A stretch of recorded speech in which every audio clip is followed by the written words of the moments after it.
Hello बच्चों, good morning बेटा। चलिए बेटा, मैं आज जो है ना वेरी वेरी इंपॉर्टेंट जो टॉपिक है जिसका नाम है राउल्ट का नियम, ये समझाने वाली हूँ।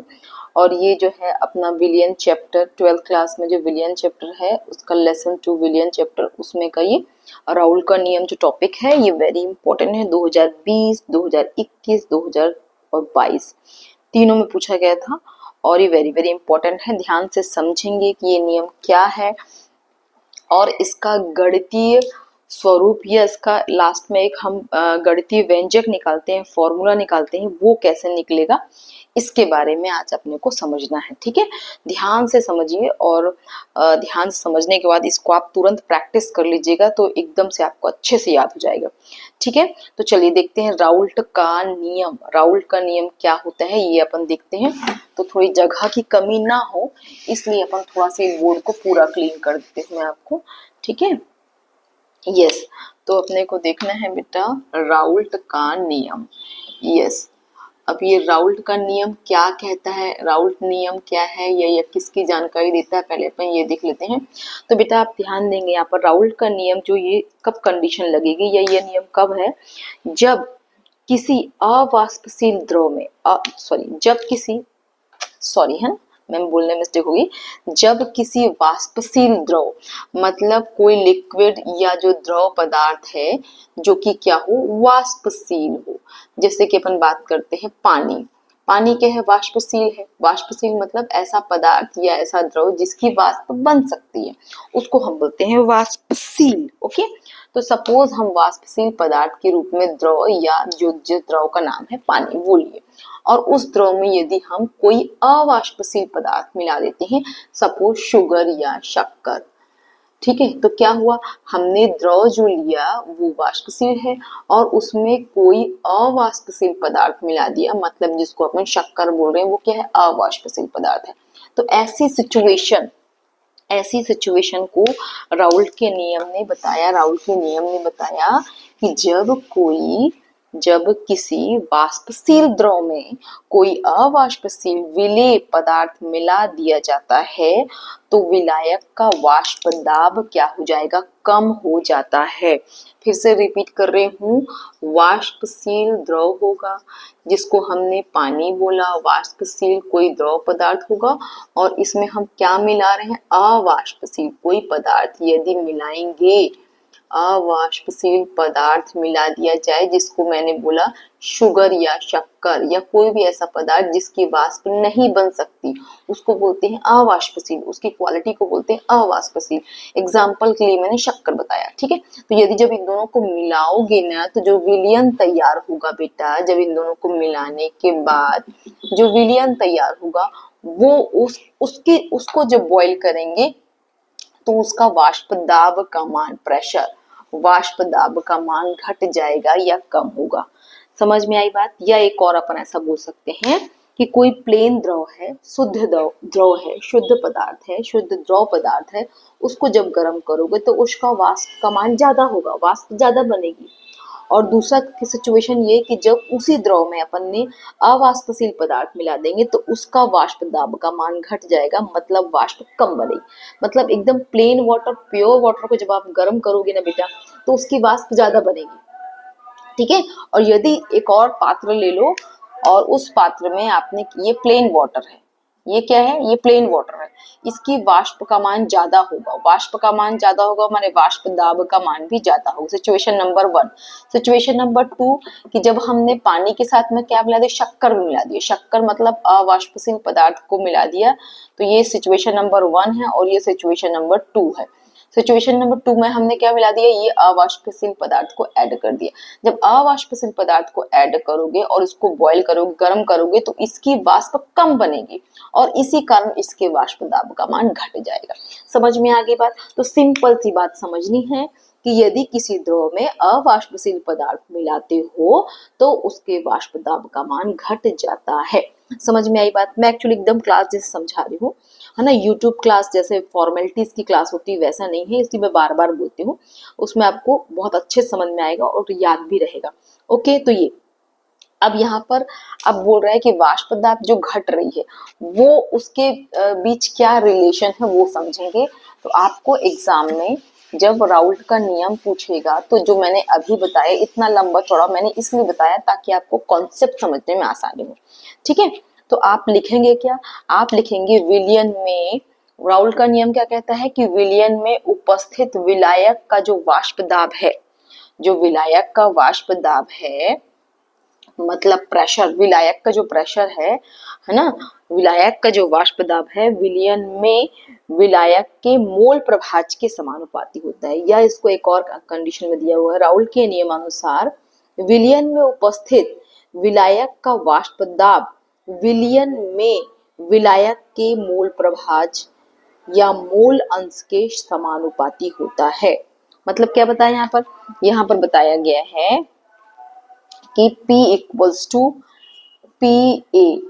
ठीक है, ए और बी यहाँ पर आप देखेंगे घटक है, घटक मतलब अपन जिसको विलेय और विलायक बोल रहे थे ना, उसको विलेय विलायक ना बोलकर एक को अपन एक घटक को ए बोल रहे हैं, दूसरे घटक को बी, विलेय विलायक ऐसा घटक बोल देना, दो कंपोनेंट बोल रहे हैं विलयन के। ठीक है, तो यहाँ पर जो टोटल जो विलयन है उसका जो दाब होगा है ना, वो यहाँ पर देखेंगे वो किसके समानुपात, दाब जो होगा वो मोल प्रभाज या मोल अंश, x क्या है मोल प्रभाज या मोल अंश, और किस कौन सा घटक का, ए घटक का। जब एक घटक के दाब की बात करेंगे, P माने प्रेशर मतलब दाब, जब एक घटक के दाब की बात करोगे तो वो समानुपाती होगा एक घटक के मूल अंश के। समझ में आई बात, क्लियर है। ठीक है, तो एक्स ए क्या है बेटा, याद रखेंगे ए जो है यहाँ पर मैं अलग से लिख देती हूँ, ए बार बार हम किसको बोल रहे हैं, अभी हम दो घटक की बात किए तो यहाँ पर ए जब भी बोलूंगी तो वो विलायक की बात करूंगी मैं। ठीक है, यहाँ पर घटक के रूप में ले लिया गया है, अब बार बार विलेय विलायक ना बोलकर एक घटक या एक कंपोनेंट की बात करेंगे अपन। और बी क्या है, बी विलेय पदार्थ को हम बार बार बी वर्ड से इस्तेमाल करेंगे, विलेय के लिए बी वर्ड का इस्तेमाल करेंगे। क्लियर है, समझ में आ गई बात। तो वही बोला जा रहा है कि जो एक घटक का जो दाब है वो एक घटक के मूल जो मोल प्रभाज है या मोल अंश है उसके समानुपाती होगा। क्लियर है, अब ये समानुपाती का निशान जब हटाएंगे आप तो क्या हो जाएगा बेटा, समानुपाती का निशान हटाएंगे आप तो पी ए इक्वल्स टू के एक्स ए होगा। ये समझ में आया। यहाँ पर आप क्या करेंगे, पी ए ये समानुपातिक का निशान हटाया और उसकी जगह एक समानुपातिक स्थिरांक मतलब के का मान यहाँ के लिखेंगे आप, कांस्टेंट जिसकी वैल्यू फिक्स होती है। ठीक है, समझ में आई बात, ये हो गया। अब यहाँ पर आप यहाँ पर हम देखेंगे जो पहला हमने लिखा है इसको हम इक्वेशन नंबर 1 दे देते हैं, इसको इक्वेशन नंबर 1 दे देंगे, और जो हमने सेकेंड निकाला है ये समानुपाती का निशान हटाने के बाद जो निकाला है इसको इक्वेशन नंबर 2 दे देते हैं। ठीक है, समझ में आई बात। अब यहाँ पर अगर मान लेते हैं कि शुद्ध विलायक जो है, ठीक है, शुद्ध विलायक जो है यहाँ पर देखेंगे, शुद्ध विलायक के लिए, शुद्ध विलायक मतलब क्या हुआ, शुद्ध विलायक मतलब यदि ऐसी सिचुएशन हो जब हम विलेय पदार्थ में कोई भी अवाष्पशील पदार्थ नहीं मिला रहे हैं, उस कंडीशन में हम बोल रहे हैं शुद्ध विलायक। क्या बोल रहे हैं बेटा, शुद्ध विलायक। ठीक है, जब विलायक में कोई भी अवाष्पशील पदार्थ नहीं मिलाया गया हो उस कंडीशन में एक्स ए का जो मान होता है वो बेटा 1 के बराबर होता है, 1 के बराबर होता है, और जो दाब होता है जो अपन पी ए बोल रहे हैं, एक कंपोनेंट का जो दाब होगा उस कंडीशन में क्या होगा, है ना, उस कंडीशन में क्या, जब एक्स ए, यहाँ पर आप इस सेकेंड लाइन में लिख सकते हैं अपन कि जब एक्स ए का मान 1 हो, ये लिखा मैंने, जब एक्स ए का मान 1 होगा और ये मान को यहाँ पुट करोगे तो क्या आ जाएगा बेटा, यहाँ पर क्या देखेंगे अपन, यहाँ पर आप देखोगे ये इसके किसके बराबर हो जाएगा, यहाँ पर आप देखेंगे पी ए इक्वल्स टू के के बराबर हो जाएगा। ठीक है, पी ए इक्वल्स टू के बराबर होगा। ठीक है, और यहाँ पर एक और सिचुएशन अपन देखेंगे, क्या देखेंगे अपन कि जो पी ए होगा, पी ए को हम क्या बोलेंगे, पी जीरो ए के बराबर। क्यों बोलेंगे, क्योंकि ये शुद्ध विलायक की बात कर रहे हैं, तो शुद्ध विलायक में पी ए वर्ड का इस्तेमाल ना करके अपन पी जीरो ए बोल सकते हैं। क्यों, क्योंकि ये जीरो ऊपर में लगा है ना, पी जीरो, जब भी ऊपर में जीरो लगे ना बेटा इसका मतलब जो किसका दाब है वो शुद्ध विलायक का दाब है। ए मतलब विलायक, ये देखो ए मतलब विलायक, और ऊपर और पी मतलब द, जीरो ऊपर में लगा दिए मतलब वो शुद्ध कंडीशन में, प्योर कंडीशन में। ठीक है, समझ में आ गई बात। तो यहाँ पर हम देखेंगे क्या देखा हमने कि ये वाली सिचुएशन को आप नीचे भी लिख सकते हो, कोई दिक्कत नहीं है ना। तो P0, अब यहाँ पर हम देख लेते हैं P0A इक्वल्स टू PA, मतलब P0A इक्वल्स टू PA, ये दोनों बराबर रहेंगे। अब ये वाली सिचुएशन में हमने क्या लिखा, ये सिचुएशन में क्या बताया, PA इक्वल्स टू K, तो अपन इसको एक और एंगल से लिख सकते हैं, P0A इक्वल्स टू K भी हो सकता है। जब PA बराबर K है तो P0A बराबर K होगा, क्यों, क्योंकि ये दोनों इस सिचुएशन में क्या है, दोनों आपस में बराबर है, इसलिए। समझ में आई बात, क्लियर है। अब अपन क्या करेंगे, यहाँ पर जो वैल्यू देख रहे हो इसको अपन समीकरण नंबर 3 लिख देते हैं। ध्यान समझेंगे बेटा, वेरी वेरी इंपॉर्टेंट है। ठीक है, ये लिख दिया। अब क्या देखेंगे अपन, यहाँ पर P0A इक्वल्स टू K। अब ये यहाँ पर आप देखेंगे कि यहाँ पर K बराबर है किसके, P0A के। तो ये समीकरण नंबर 2 में आप देख रहे हो K की जगह, यदि हम K की जगह P0A भी लिख सकते हैं समीकरण 3 के अनुसार। तो हम क्या करेंगे, समीकरण 3 से जो यहाँ पर K का मान दिख रहा है, ये दोनों आपस में बराबर दिख रहे हैं, मतलब K की जगह इसको लिख सकते हो, इसकी जगह इसको लिख सकते हो। तो इस वाले पोजीशन में, मतलब समीकरण नंबर 2 में, ध्यान दीजिए, समीकरण नंबर 2 में हम 3 से K का मान निकालेंगे, K का मान समीकरण 2 में रखने पर। ठीक है, समीकरण 3 से क्या करेंगे, K का मान समीकरण 2 में रखेंगे, तो क्या हो जाएगा बेटा, PA equals to P0A into XA। यहाँ समझ में आया सबको, ये समझ में आया, क्लियर है। बस कुछ नहीं किया मैंने, यहाँ पर सिंपली एक काम किया है कि ये जो समीकरण 3 से K का मान समीकरण 2 में रख दिया, मतलब इस वाली सिचुएशन पर मैंने ये वाला मान को रख दिया। बाकी PA अपनी जगह पर है, देखिए इसकी जगह ये लिख दिया और XA अपनी जगह पे है। क्लियर है, समझ में आया। और इसको अपन एक नया समीकरण नाम देते हैं, समीकरण नंबर 4। यहाँ तक क्लियर है सबको, ठीक है। अब यहाँ पर एक और सिचुएशन अपने को देखनी है, ऊपर का क्लियर हो गया ना। यस, अब थोड़ा सा डाउन कर देती हूँ कैमरा को, क्योंकि थोड़ा सा नीचे वाला पोर्शन अपने को चाहिए। ठीक है, तो इसमें अपन देख लेते हैं, ये हो गया बेटा। अब यहाँ पर एक और सिचुएशन देखनी है अपने को कि जो मोल प्रभाज मतलब x, तो दोनों घटक का जो मोल प्रभाज, माने a घटक का मोल प्रभाज प्लस b घटक का मोल प्रभाज, ये दोनों मोल प्रभाज ऑलवेज 1 के बराबर होते हैं। मतलब इसकी वैल्यू किसके बराबर होती है, 1 के बराबर। तो XA plus XB equals to 1, always, ये फॉर्मूला ही है ना। विलेय और विलायक दोनों का मूल प्रभाज मिलकर किसका मूल प्रभाज बनाते हैं, इक्वल्स टू 1 होते हैं। किसी का नहीं बनाते, इक्वल्स टू 1 होते हैं। तो इसको अपन नाम दे दिए इक्वेशन नंबर 5। क्लियर है सबको, ठीक है। अब ये क्वेश्चन नंबर 5 दे दिए। अब इसी पॉइंट से हम क्या कर सकते हैं, XA का मान निकाल सकते हैं, मतलब XA यही रहने देते हैं और ये XB का पक्षांतर यदि करें तो क्या हो जाएगा बेटा, XB का यदि पक्षांतर करेंगे तो 1 माइनस XB हो जाएगा। क्लियर, समझ में आया आपको, ठीक है। बस सिंपल पक्षांतर कर दिया और इसी को अपन नाम देते हैं समीकरण नंबर 6। क्लियर है, समझ में आया, यहाँ तक सबको क्लियर है कि नहीं, है ना क्लियर। अब यहाँ के बाद जो है नेक्स्ट अपने को देखना है, ये बिल्कुल क्लियर है ना। अब इसके बाद अपन क्या करेंगे, ये जो अपन आगे समीकरण 6 तक अपन आ गए, ठीक है। अब समीकरण नंबर 4 में XA का मान रखना। समीकरण नंबर 4 कहाँ, देखो ये समीकरण 4 है, ठीक है। अब ये जो XA लिखे है ना बेटा, इस ये वाले पॉइंट से, माने समीकरण नंबर 6 में क्या दिया हुआ, XA बराबर 1 माइनस XB। तो इसी को अपन को क्या करना है, इसी की वैल्यू को हमको कहाँ रखना है, समीकरण नंबर 4 में रखना है। समझ में आ रही बात, समझ में आया मैं क्या बोल रही हूँ। तो यहाँ पर वैल्यू को पुट करना है अपने को, ओके। यस, तो क्या देखे हमने, अभी हमने समीकरण नंबर 6 तक पहुंच गए। अब समीकरण 6 में जो XA का मान दिया हुआ है उसको समीकरण नंबर 4 में रखेंगे। तो समीकरण नंबर 4 देख लेते हैं। समीकरण नंबर 4 क्या दिया हुआ, समीकरण नंबर 4 में दिया हुआ है PA, ठीक है। PA इक्वल्स टू, एक्चुअली मैं उल्टा साइड बैठ गई हूँ इसलिए थोड़ा स्लो स्लो लिख रही हूँ, धीरे धीरे लिख रही हूँ, है ना। समझने की कोशिश कीजिएगा क्योंकि मेरे को आपको ब्लैक बोर्ड दिखाना है, हाईलाइट ब्लैक बोर्ड को करना है, इसलिए थोड़ा लिखने का जो है मेरा व्यू चेंज हो गया है। तो समीकरण नंबर 4 में क्या दिया हुआ बेटा, PA बराबर क्या दिया हो, P0A।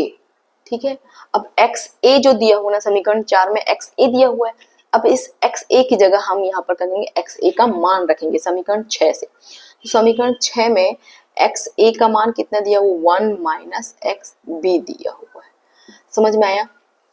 कुछ नहीं किया है मैंने, सिर्फ क्या किया है, समीकरण नंबर 4 में जो XA लिखा हुआ है उसकी जगह समीकरण 6 से XA का मान रख दिया है, बस, और कुछ भी नहीं किया मैंने। क्लियर है? समझ में आई बात? यहाँ तक समझ में आ गया सबको? ठीक है, अब उसके बाद क्या करेंगे, इसके ब्रैकेट को ओपन करना है, तो PA equals to P0A into 1 करेंगे तो इतना ही मान आएगा। अब P0A को XB से गुणा करेंगे तो P0A इंटू XB। यहाँ तक सबको समझ में आ गया? क्लियर है सबको? ठीक है, अब उसके बाद ये वाली राशि और ये, इन दोनों का अपने को पक्षांतर करना है। यहीं पर कंफ्यूजन होता है थोड़ा सा, है ना? तो और ये जो समीकरण है इसको अपन नाम देते हैं समीकरण नंबर 7 या 7। ठीक है, अब ये दोनों जो राशि जिसमें अंडरलाइन की इनका अपन पक्षांतर करेंगे, बाकी इसका पक्षांतर नहीं करना है। इसका पक्षांतर नहीं करेंगे इसलिए इसके साइन में, सिंबल में कोई चेंजेस नहीं आएगा, धन तो धन ही रहेगा, प्लस साइन है ना। ठीक है, तो ये हो जाएगा, और इसका पक्षांतर किए तो इसलिए ये क्या होगा, माइनस PA। क्लियर है? इसका पक्षांतर किए हैं तो इसका साइन क्या होगा, ये माइनस P0A इंटू XA था, तो जब इसका पक्षांतर करोगे तो माइनस हट जाएगा और क्या आ जाएगा, P0A इंटू XB। ठीक है, समझ में आई बात?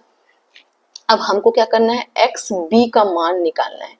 XB का मान निकालना है, इसलिए हम क्या करेंगे, XB इक्वल्स टू, ये हो जाएगा ऊपर, मेरे उल्टा हाथ उल्टा साइड बैठी हूँ बेटा, इसलिए थोड़ा लिखने में मेरे को, मैं स्लो लिख रही हूँ, बना बना के थोड़ा सा लिखने में डायरेक्शन का चेंजेस आ रहा है मेरा। तो ये क्या हुआ, ये इसकी वैल्यू अपने को निकालनी है, इसलिए XB बराबर, ठीक है, XB बराबर, और इसके साथ वाली राशि कहाँ जाएगी, नीचे में जाएगी, तो ये रहेगा P0, P0A। ये तो ये आपका हो गया फाइनल इक्वेशन, जो कि है राउल्ट का नियम।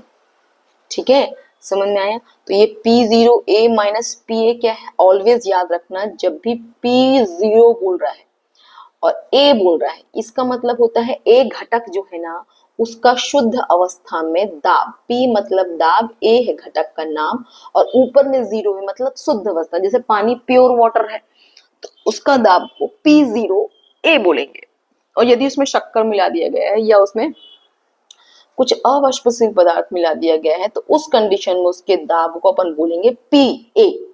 P0A नहीं बोलेंगे, उस कंडीशन में क्या बोलेंगे, उस कंडीशन में बोलेंगे PA। ठीक है, समझ में आई बात सबको? क्लियर है? तो ये फाइनली जो है आपको लिखना पड़ेगा कि P0A माइनस PA। तो P0A माइनस PA क्या है बेटा, ये वाष्प दाब में अवनमन है। अवनमन मतलब ऑलवेज याद रखेंगे, शुद्ध कंडीशन में P0A का मान ऑलवेज ज्यादा होता है, शुद्ध अवस्था में दाब ज्यादा होगा ना बेटा, और यदि उसमें अवाष्पशील पदार्थ मिलाओगे तो वाष्प दाब का मान घट जाता है, स्टार्टिंग में ही मैंने बताया। तो ये क्या है, P0A माइनस PA, ये क्या है, वाष्प दाब में आपेक्षिक अवनमन। अवनमन मतलब हम अवाष्पशील पदार्थ मिलाने के बाद वाष्प दाब में कितनी कमी आई है ना, उसका ये P0A माइनस PA है। ठीक है, सॉरी एक मिनट, इसको डिवाइडेड बाय भी करेंगे ना, ये P0A है ना, ये क्या है, आपेक्षिक अवनमन है।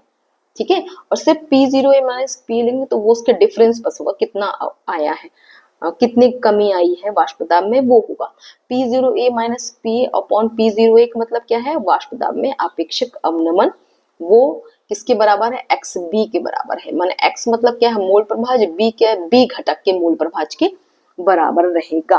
B घटक माने विलेय पदार्थ। ठीक है, समझ में आई बात? तो इस तरीके से ये हो गया। एक्चुअली एक्सप्लेनेशन करते करते मैं थोड़ा सा ज्यादा ही बोल डालती हूँ, मुझे ऐसा लगता है ना। तो यहाँ पर आपको बस सिंपली इतना लिखना है, ये जो फाइनली अपन पहुंच गए बेटा, बोलने की थोड़ा टीचर्स हूँ ना, तो बोलने की थोड़ी ज्यादा आदत हो गई है कोई बात नहीं। अभी आपको इतना ही लिखना है और बताना है कि ये वाला पॉइंट, ये पूरा क्या है, वाष्प दाब में आपेक्षिक अवनमन है। और एक्स भी, एक्स क्या है, मोल प्रभाज है, किसका मोल प्रभाज है, विलेय का मोल प्रभाज, मतलब बी घटक के मोल प्रभाज के बराबर होगा। बस इतना ही लिखना है। ये है आपका राउल्ट का नियम। और इसको शब्दों में कैसे लिखोगे आप, ये जो निकाले हो फाइनल, इसको शब्दों में कैसे लिखोगे समीकरण को, इसको लिखोगे कि अवाष्पशील विलेय वाले विलयन के लिए निश्चित ताप पर वाष्प दाब में जो आपेक्षिक अवनमन है वो विलेय के मोल प्रभाज के बराबर होता है। ये बराबर थोड़ा सा ऊपर टंगा गया है, इसको थोड़ा सा नीचे लिखो, ठीक है, समझ में आया। तो यहाँ पर क्या करेंगे, आप लास्ट में 2 लाइन की परिभाषा लिखेंगे, फिर से रिपीट कर रही हूँ। अवाष्पशील विलेय वाले विलयन के लिए, मतलब यदि हम अवाष्पशील विलेय पदार्थ मिलाए हैं, उस कंडीशन में उस विलयन के लिए निश्चित ताप पर वाष्प दाब में जो आपेक्षिक अवनमन, ये पूरा क्या है, ये वाष्प दाब में आपेक्षिक जो अवनमन है वो विलेय के मोल प्रभाज के बराबर होता है। बस सॉरी ये हो गया पूरा आपका राउल्ट का नियम। समझ में आया सबको। एक बार और फटाफट बता देती हूँ मैं आपको। यहाँ पर अपन देखे, क्या देखे, यहाँ पर स्टार्टिंग में ये अपन देखा कि पी ए समानुपाती है एक्स ए की, ठीक। उसके बाद नेक्स्ट हमने क्या देखा, ये समानुपाती का निशान हटाओगे, हटाने के बाद बराबर लगाओगे और ये समानुपातिक स्थिरांक के लगा दिए, तो क्या होगा, पी ए इक्वल्स टू क्या देख रहे हैं, के एक्स ए। इसको समीकरण नंबर 2 दे दीजिए, ठीक। अब शुद्ध विलायक, माने विलायक यदि शुद्ध होगा उस कंडीशन में क्या होगा, एक्स ए का मान आप क्या देखोगे, शुद्ध विलायक वाली कंडीशन में एक्स ए का मान जो होगा वो कितना होगा, 1 के बराबर होगा। और उस कंडीशन में आप देखेंगे पी ए, मतलब P zero A he P A के बराबर होगा, क्योंकि शुद्ध कंडीशन में है इसलिए, ठीक है। तो ऐसी सिचुएशन में क्या हो जाएगा, ऐसी सिचुएशन में अगर ये एक्स ए का मान अगर 1 रख दिया जाए, इसी समीकरण में ध्यान दीजिए, समीकरण 2 में यदि एक्स ए का मान 1 रख दूं तो क्या हो जाएगा बेटा, पी ए बराबर के हो जाएगा। तो वही बता रहा है पी ए बराबर के, कब, जब शुद्ध हो विलायक, माने एक्स ए का मान जब 1 होगा तब पी ए बराबर के हो जाएगा, मतलब ये हट जाएगा, ये वाली राशि हट जाएगी, ठीक है, ओके राइट, यस। अब उसके बाद P A equals to P zero A होगा, कब, जब शुद्ध विलायक होगा, इसलिए यहाँ पर पी ए बराबर के लिख सकते हो, पी ए बराबर पी जीरो ए बराबर भी के लिख सकते हो, किस कंडीशन पे, शुद्ध विलायक होगा तब। आया समझ में, पी ए बराबर के, पी जीरो ए बराबर के, कब, शुद्ध विलायक वाली कंडीशन में, ओके राइट।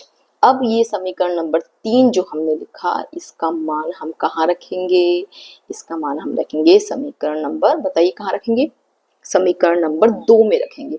तो यहाँ पर पी जीरो ए बराबर के, मतलब इस के की जगह हमने क्या किया, सिर्फ पी जीरो ए लिख दिया, बाकी पूरा का पूरा समीकरण नंबर 3 ही है, जिसको अब हम 4 बोल रहे हैं, ओके। अब एक यहाँ पर एक नया कॉन्सेप्ट आया कि एक्स ए और एक्स बी जो है ये दोनों का योगफल 1 के बराबर होगा, ठीक है, ये वाला कॉन्सेप्ट लाया और इसी से आप एक्स ए का मान निकाल लेंगे पक्षांतर करने के बाद, इसको नाम दे देंगे समीकरण नंबर 6। अब ये आ गया। अब समीकरण नंबर 6 की जो वैल्यू है उसको अपने को कहाँ रखनी है बेटा, उसको अपने को रखनी है समीकरण नंबर 4 पे। तो समीकरण नंबर 4 पी ए दिया हुआ लिख दिए equals to P zero A. अब यहाँ पर जो एक्स ए था उसकी जगह हमने क्या कर दिया, एक्स ए का मान रख दिया, ये देखिए इसमें एक्स ए का मान जो था वो यहाँ पर हमने एक्स ए की जगह उसका मान रख दिया, क्लियर है। अब इसको वैसे ही लिख दिए, इसको भी बराबर वैसे ही है ये। अब यहाँ पर ब्रैकेट के अंदर मल्टीप्लाई कर दिए, मैंने पी जीरो ए को 1 से गुणा किए, तब आया P zero A into 1 equals to P zero A. अब ये माइनस की जगह माइनस पी जीरो ए को एक्स बी से जब गुणा किए तो ये राशि आ गई, आया। अब इन दोनों का ही बस पक्षांतर करना है, ठीक है, इसका पक्षांतर नहीं करना है, इसलिए पी जीरो ए वैसे ही होगा। इसका पक्षांतर होने के बाद ये प्लस की जगह माइनस आ जाएगा क्योंकि इसका पक्षांतर हुआ है। वैसे इसका पक्षांतर करोगे तो ये माइनस में था जो प्लस में आ जाएगा। उसके बाद वैल्यू किसकी निकालनी है, एक्स बी की वैल्यू निकालनी है हमको, इसलिए एक्स बी यहाँ लिखे और ये जो है सिंपल जैसे पक्षांतर करते हैं वही फॉर्मूला ये अंश में आ जाएगा और ये वाली राशि कहाँ जाएगी, हर में। तो ये हो गया, क्या हो गया, ये आपका क्या हो गया बेटा, ये हो गया राउल्ट का नियम। ठीक है, और इसमें आप 2 लाइन लिखेंगे कि ये किसके बराबर है। इसको आपको शब्दों में लिखना है कि अवाष्पशील विलेय तथा विलयन के लिए निश्चित ताप पर वाष्प दाब में जो आपेक्षिक अवनमन है वो विलेय के मूल प्रभाज के बराबर होता है। बस इतना ही लिखना है और कुछ भी नहीं लिखना है। मैंने राउल्ट का नियम में स्टार्टिंग में 2 लाइन की परिभाषा लिखोगे, पूरा कैलकुलेशन करोगे, लास्ट में यहाँ आने के बाद फिर इसके बारे में 2 लाइन लिखोगे, बस ओवर। इतना ही है राउल्ट का नियम का आपेक्षिक अवनमन, है ना, का फॉर्मूला, ये जो मैंने बताया। ठीक है, तो आज के लिए इतना काफी है। नेक्स्ट क्लास में अपन फिर मिलेंगे एक नए इक्वेशन के साथ। और अभी जो मैंने बताया वेरी वेरी इंपॉर्टेंट राउल्ट के नियम है और उसका गणितीय व्यंजक यही है। ओके, तो बाय बाय बेटा, मिलते हैं अपन नेक्स्ट क्लास में। और इसमें यदि आपको कुछ समझ में नहीं आया होगा तो बिल्कुल मेरे को आप क्या करेंगे, कमेंट करेंगे। कमेंट इन द सेंस वो वाला कमेंट नहीं रे बाबा, मैं सिंपल जहां समझ में नहीं आया है वो पॉइंट को आपको एक्सप्लेन करना है। ठीक है, कि क्या पॉइंट आपको समझ में नहीं आया है। ओके, आप एक्सप्लेन करेंगे। एक्चुअली पर्दा का थोड़ा सा स्लिट यहाँ पर दिख रहा था इसलिए लाइटिंग आ रही थी।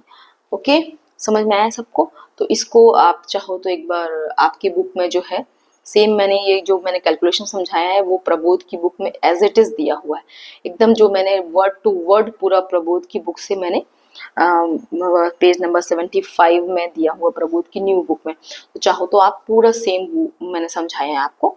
तो बोर्ड में जो मैंने समझाया है वो और साथ में प्रबोध की बुक को आप टैली कर लीजिए और बिल्कुल एज इट इज आपको राउल्ट का नियम लिखना है। ठीक है, स्टार्टिंग में 2 लाइन की परिभाषा, ये पूरा कैलकुलेशन और लास्ट में इसके बारे में 2 लाइन कौन किसके बराबर है ये 2 लाइन लिखना, बस ओवर। जिसको जिस पॉइंट में जो समीकरण समझ में ना आया वो समीकरण 1 2 3 4 5 6 7 इसमें से जो भी समीकरण आपको समझ में नहीं आया होगा बिल्कुल आप कमेंट सेक्शन में, यूट्यूब में ही कमेंट सेक्शन में आप कमेंट कीजिए ताकि मैं उसको हाईलाइट करते हुए अच्छे से एक्सप्लेन करूँ। मैंने अपने हिसाब से आपको बेस्ट तरीके से समझाया है, अच्छे समझाया है, बट फिर भी होता है ऐसा कि आपको नहीं समझ में आया होगा इन केस, तो आप बिल्कुल कमेंट सेक्शन में कमेंट कीजिए। और यदि समझ में आ गया है तो भी आप लोग कमेंट कर दीजिए ताकि मुझे समझ में आए कि आपको समझ में आ गया। ओके, सो बाय बाय बेटा, मिलते हैं नेक्स्ट वीडियो में एक नए टॉपिक के साथ। Bye bye to all of you.